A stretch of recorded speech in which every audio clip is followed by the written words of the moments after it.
How you can stream vertical on YouTube. So first thing first, let's open the YouTube app.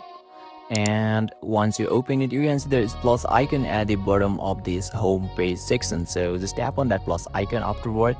And once you tap on it, you can see at the bottom of this section there are lots of options in here. First one is video, second one is short, live, and post. So what you can do is just go to the live option,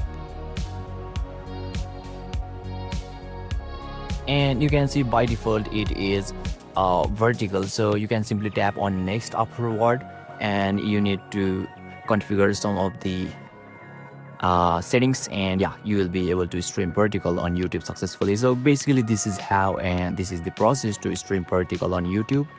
And if you still encounter any issue during this process, feel free to leave a comment and I'll be happy to assist you. Thank you for watching, and I'll see you next time.